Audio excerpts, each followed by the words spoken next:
Welcome to the general principles of dynamics. I'm going to discuss with you today the general principles of dynamics of bodies to help you to develop the ability to analyze and solve problems that will involve dynamics. So every time we start a lecture, I would provide you with an overall idea of what I would be discussing with you under a discussion map. There are some lectures in which we do not have the discussion map. The reason for that is because they are mostly problem solving, and for those lectures, of course, the discussion would be focused on solving some examples on some of the problems that are related to the subject under consideration. And so that's the only time you're not going to have a discussion map.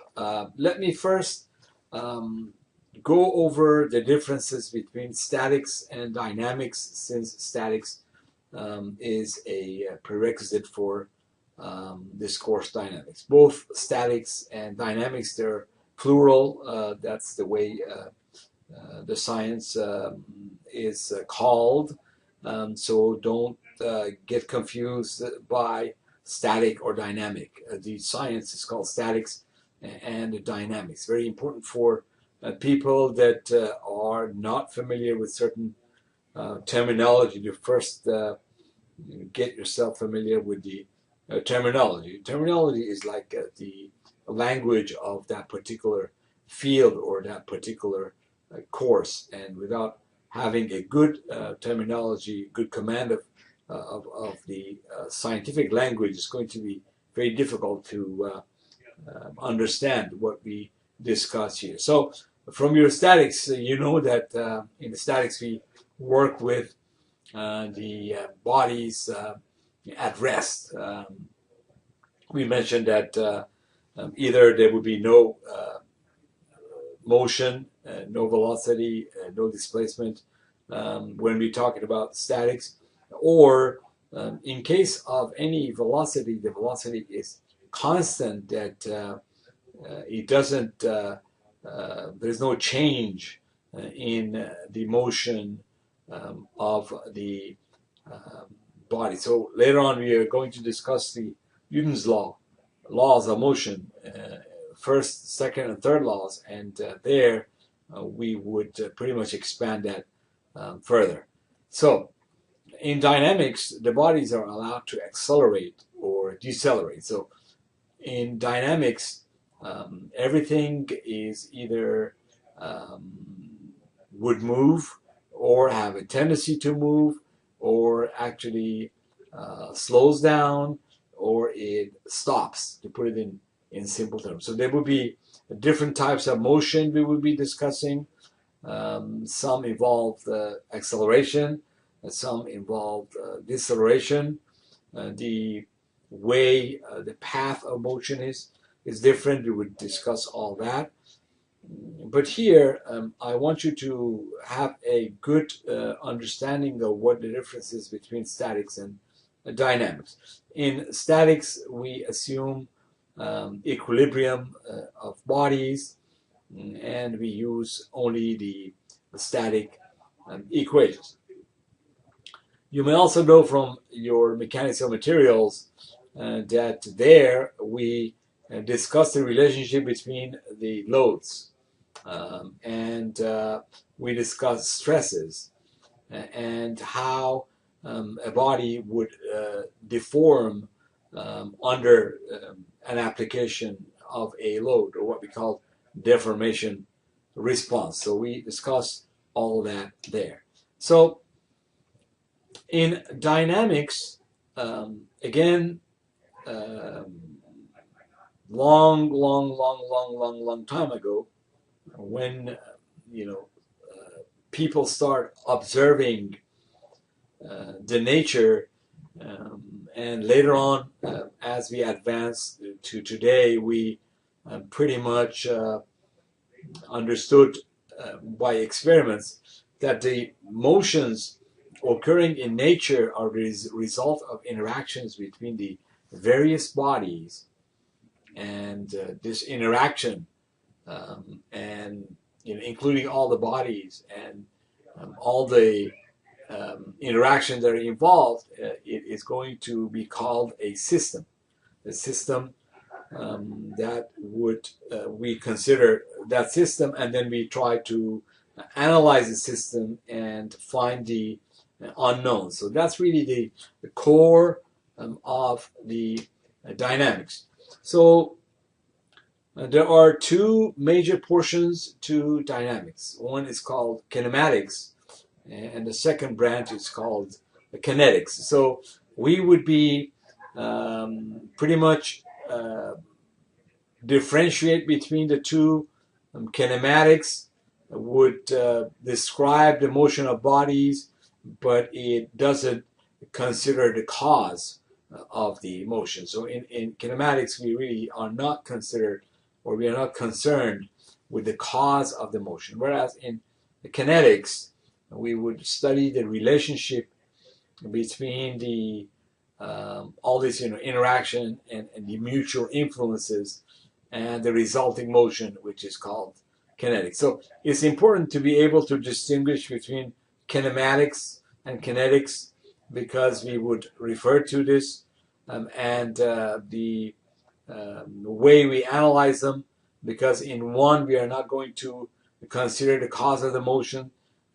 It will be different than when we consider the cause of the motion. So when we combine these two subjects, we would arrive at what we call dynamics, and it is this general problem that we try to address in this course. So I'm going to go over some basic concepts here.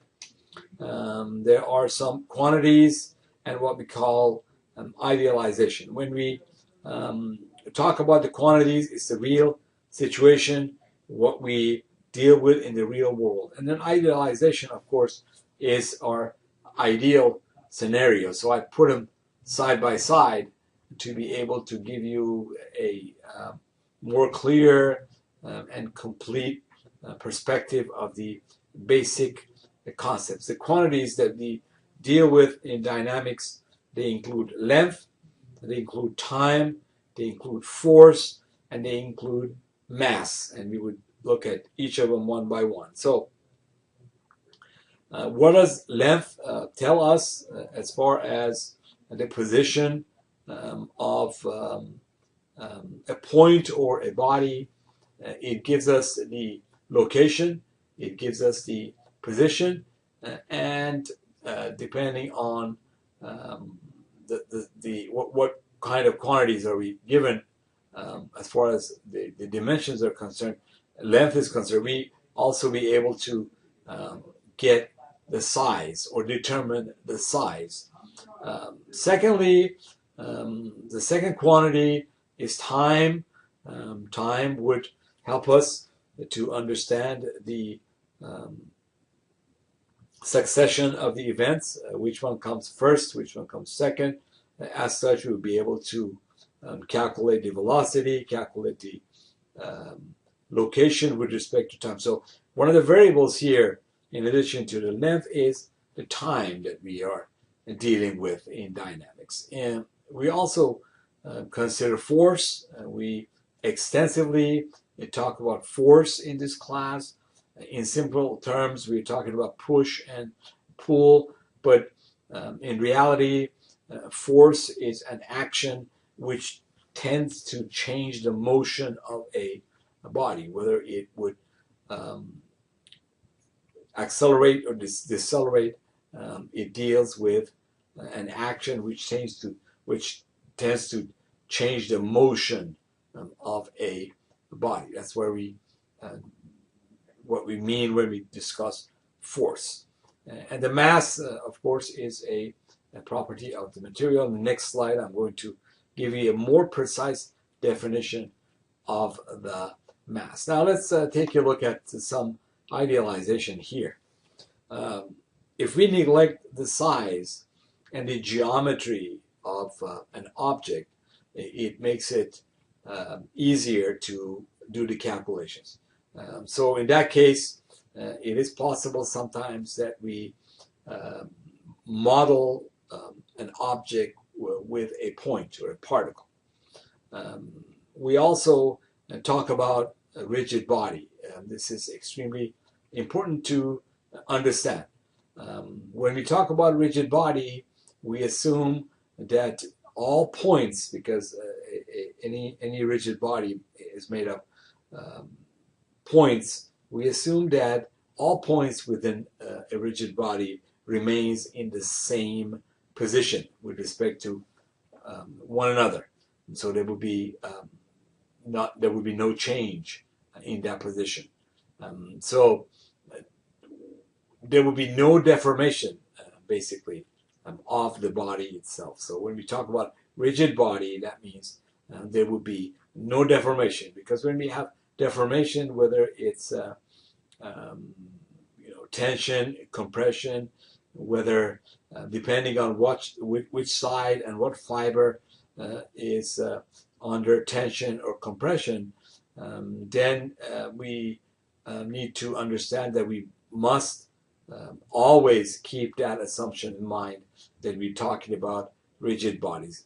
Otherwise, many of these assumptions we make in mechanics is not going to be valid. So we're talking about a much larger, much bigger macro scale. We're not talking about micro scale. We're talking about atoms and molecules and quantum here. And so we're dealing with a much bigger object, much bigger scale. And also we assume that the force is applied over a very small area. Of course, one must realize when we have one force and we apply it over a small area, as we are moving away from the force, the stresses caused by that force would diminish and goes to zero at a distance far away from the source. But in this class, it's important to understand that when we are applying a force and we assume that the force that is applied over a very small area, it is going to stay concentrated and it's not going to diminish over the surface. So we are dealing with that very small area, almost a zero area. So we are applying it right at that point. And of course, we are analyzing the reactions and all that as a result of applying it at that particular point. So let me take a look at a more precise definition of mass that would help you remember and not memorize, more like comprehending rather than memorizing. The mass of a body may now be defined by Newton's second law. It is really the ratio of the force acting on the body to the resulting acceleration. That's really what a mass is. Now, for all units that we use, there is some kind of an international agreement for the SI unit. What is unit of a mass? The unit of mass is defined as the mass of a particular platinum iridium cylinder. This is called an international prototype kilogram, and it is actually housed in France and kept there. So it's very important to understand when we talk about mass, what we talk about. Again, we are going to go to review some of the Newton's law shortly, and that would help you understand this much better. Okay, so I jumped ahead of myself. So there are some physical quantities that we are going to deal with in this class. Mass, force, time, distance, density, temperature, volume, area, length, displacement, velocity, and acceleration. in most of the problems, we assume that the volume, pretty much there will be no expansion of the volume.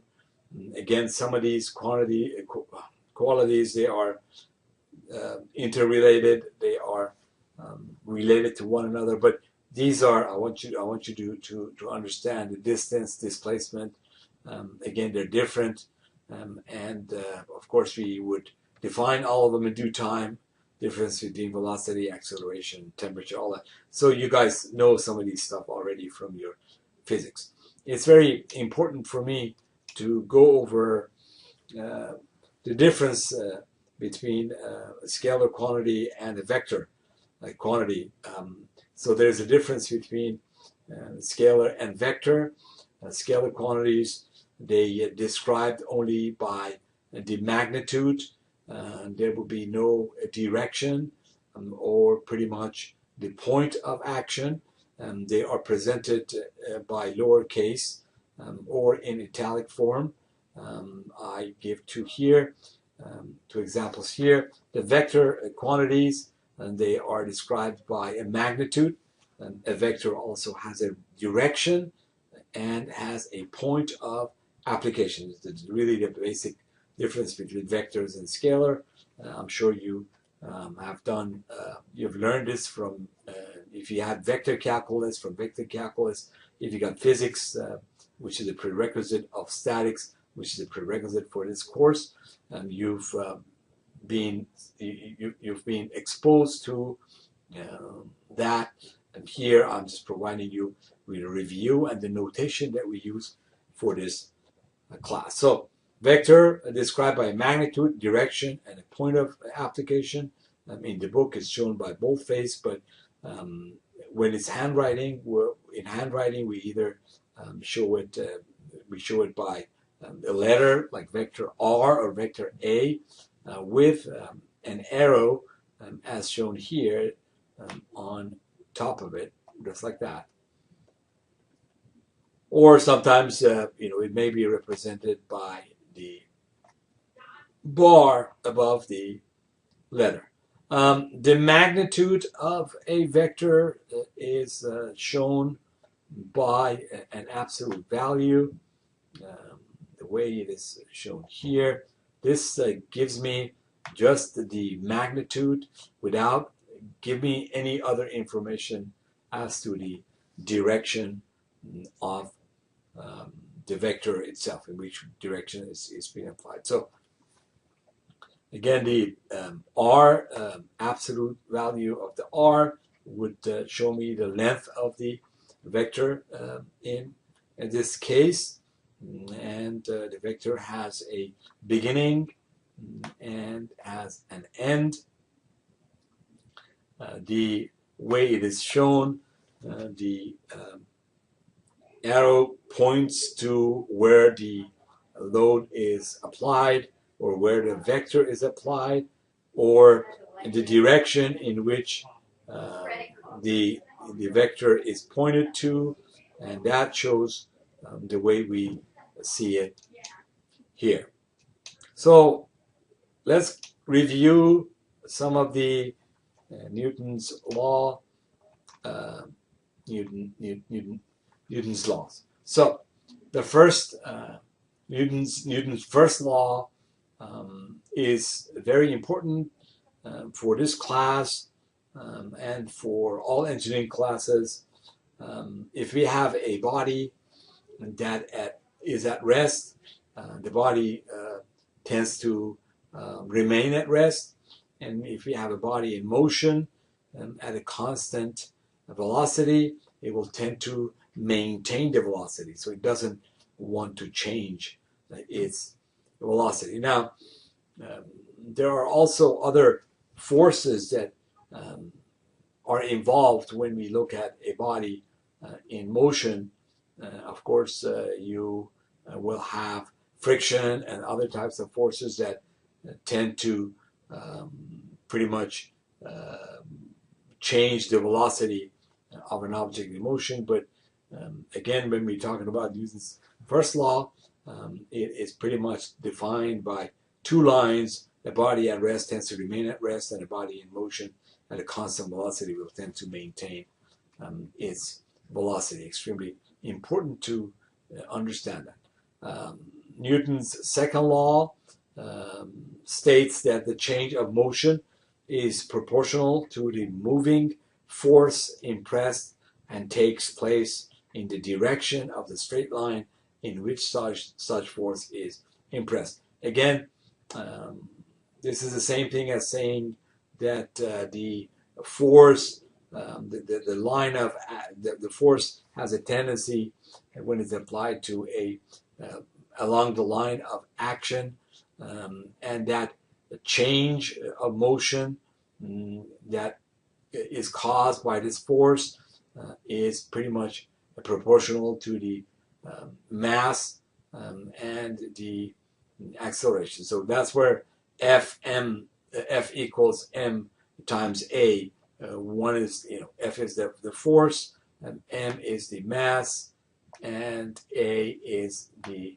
acceleration. I have a tendency to point by these little red arrows to the quantities under consideration. So in this case, this is the acceleration, and this is the mass. These are common, pretty much common notation that we use for mass and acceleration. The third law of Newton, in which we are going to only discuss the consequences of Newton's third law, because that one is more comprehensive. When two bodies interact, a pair of equal and opposite reaction forces will exist at their point, at their contact point. If you put one foot against the wall and push it, or push any, if you push your hand against the wall, there will be a reaction, and that wall exert on your hand. It's equal in magnitude and opposite in direction of the action force. That's what it pretty much says. The second consequence of Newton's third law is that this force that I just told you would have the same magnitude and acts along the same direction, but it has the opposite sense. So it feels that it is opposite. That's how it feels, that because it's in opposite direction, but it has the same magnitude and it acts along the same direction. The third consequence of Newton's third law, which is equally important, is that the mutual force of action and reaction between two bodies are equal, opposite, and collinear, meaning that they're acting along the same line of action. There are four basic quantities that I'm going to discuss here. These are four basic units that we use.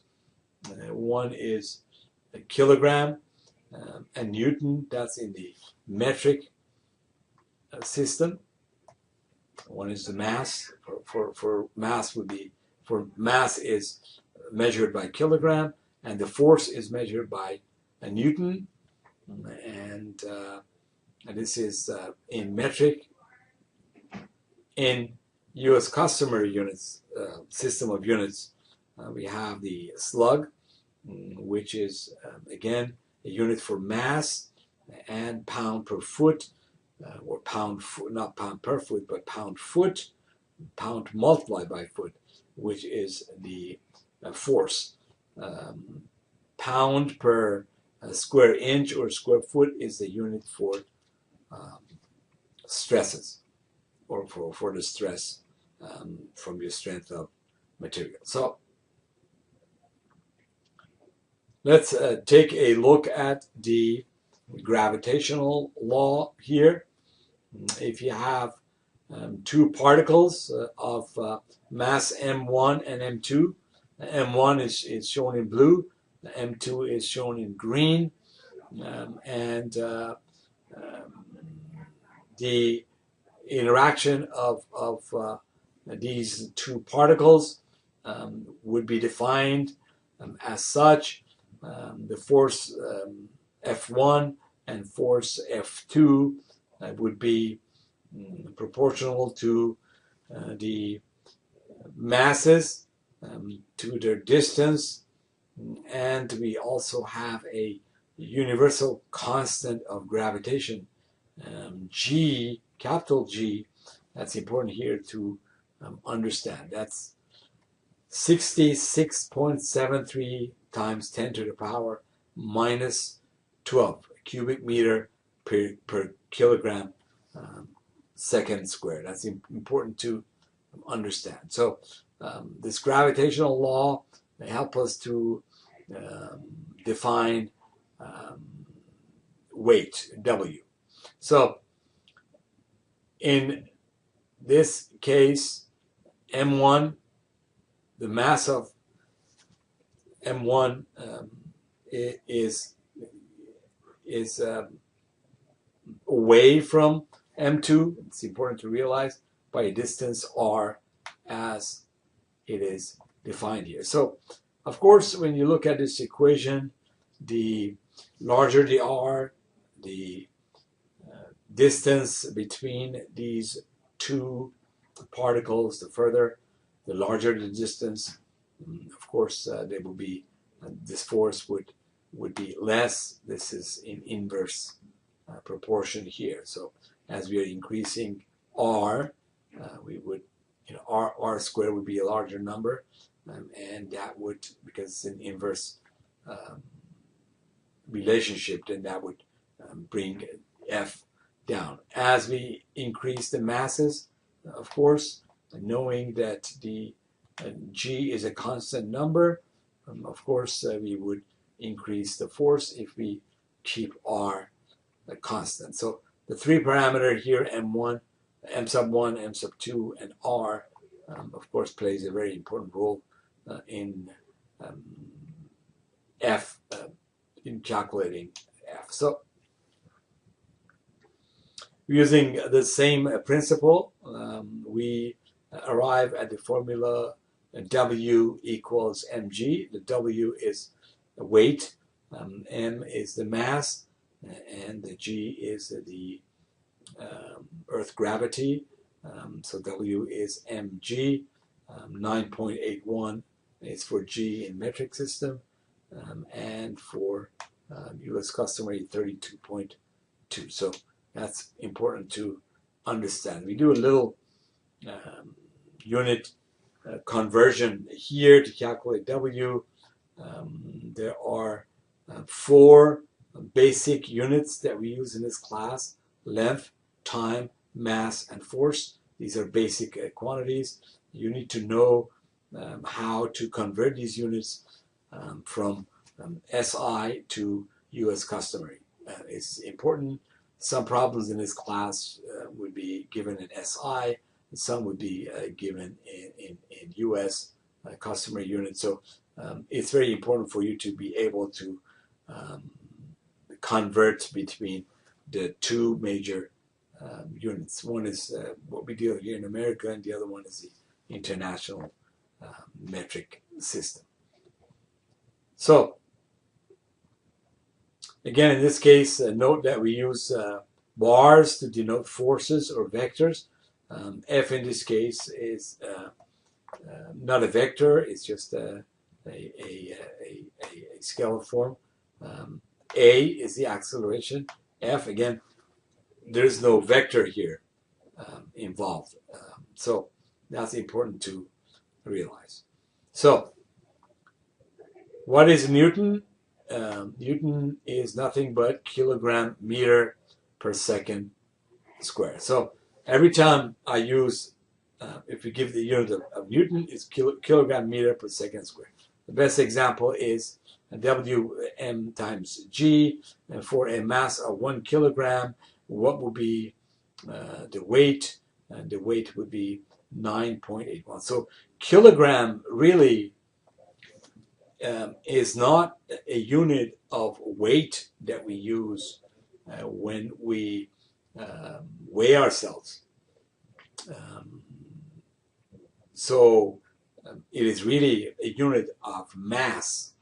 So in a sense, when we measure something in kilogram, of course we call it the weight, but it is really not the weight. It is the mass that we are measuring. So that's important to realize. When we talk about W as weight, really we take, because G is a constant number, we really don't consider that into those calculations. So when you when we say we measure somebody's, in slang, in our day-to-day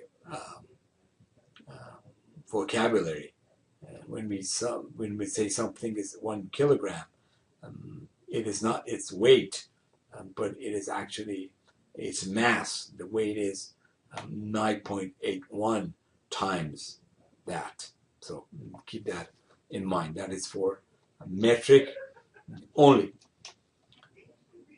So for the international system of units, we use the symbol we use for meter is M. For seconds, it's S or sec, SEC, a kilogram, kg, and Newton, N, capital N. Again, these are just some of the reviews that I'm going to go over here with you. So let's do some basic conversion. Again, I leave that to you as your practice. In our U.S. customary unit, force is measured in pound. In SI, that is 4.4482 Newton. You need to be able to go from 1 pound to 4.4482 Newton. Mass is is slug, so that mass, one slug is 14.5938 kilogram. Length, again, measured in feet or in foot. 1 foot is 0.3048 meter. Again, you can calculate all these, and you can make sure you be able to do that. So again, for example, down here, we want to convert 2 kilonewton per meter. So if you want to convert it to the U.S. customary unit, and 2 kilonewton per meter, again, every 1 kilonewton is 1,000 newton. So that's 1,000 over 1 kilonewton. And this is 2 kilonewton. So the K's would drop out. This N here would drop out, cross out with the N up here. So we're going to have 2,000 newton per meter. Again, 1 newton, 1 pound is 4.4482 Newton. So 1 pound over Newton. And here, this N would be drop out with this one. I'm just doing a simplification here. So we end up with a pound per meter. Again, this meter would be drop out with this meter. So we end up with pound per foot. Okay, so you do all that calculation. The final result would be pound. The unit for the final answer would be pound per foot. Okay, not easy to write with anyways. So that would be that. Well, that brings me to the end of the slides. Again, we try to make the slides and lectures as relaxed and informal as possible. I speak slowly over the slides and make sure that it duplicates real classroom environment. So you hear me talking slowly over that. I try to avoid speaking very fast over the slides. That would help you to understand. At any point and throughout the slides, you can stop it, you can rewind it, you can fast forward it. That gives you a lot of flexibility. One of the greatest advantages of online learning and having pre-recorded lectures. If you have any questions, post your questions for me on the discussion board, and that way everybody can benefit from your questions. This is the end of the slides. Thank you.